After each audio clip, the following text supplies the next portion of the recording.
ఈరోజు వార్తల్లోని ముఖ్యాంశాలు. గోదావరి, కృష్ణా, పెన్నా నదుల అనుసంధానానికి కేంద్రం ఆర్థిక సాయం చేయాలని కేంద్ర ఆర్థిక మంత్రి నిర్మలా సీతారామన్ను ముఖ్యమంత్రి చంద్రబాబు కోరారు. అలాగే భారతదేశంలో పెట్టుబడులు పెట్టేందుకు ఆసక్తి చూపే విదేశీ పారిశ్రామికవేత్తలను ఏపీకి పంపాలని విదేశాంగ మంత్రి జయశంకర్ను కోరారు.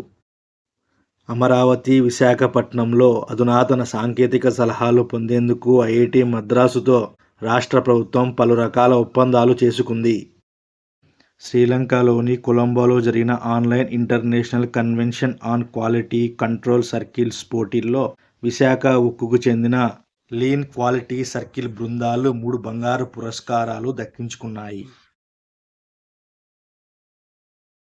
గిరిజన నాయకుడు బిర్సా ముండా 150వ జయంతి పురస్కరించుకుని ఆయన విగ్రహాన్ని ఢిల్లీలో కేంద్ర హోంమంత్రి అమిత్ షా ఆవిష్కరించారు. భారత్ నుంచి స్మగ్లర్లు అక్రమంగా తరలించిన 1400 పైగా పురాతన కళాకృతులను అమెరికా తిరిగి భారత్కు అప్పగించింది. అమెరికా ఆరోగ్య మంత్రిగా రాబర్ట్ ఎఫ్ కెనడీ జూనియర్ను ట్రంప్ నామినేట్ చేశారు. అమెరికా అంతర్గత వ్యవహారాల మంత్రిగా డౌగ్ బర్గమ్ను, డిప్యూటీ అటార్నీ జనరల్గా టాడ్ బ్లాంచ్ను, వెటరన్స్ వ్యవహారాలుగా డౌగ్ కొలిన్స్ను ట్రంప్ ఎంపిక చేశారు.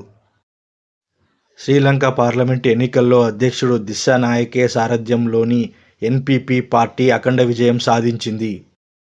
చంద్రుని దక్షిణ ధ్రువంపై ఆక్సిజన్ గ్యాస్ పైప్లైన్ ఏర్పాటు చేయాలని నాసా ఆలోచిస్తోంది.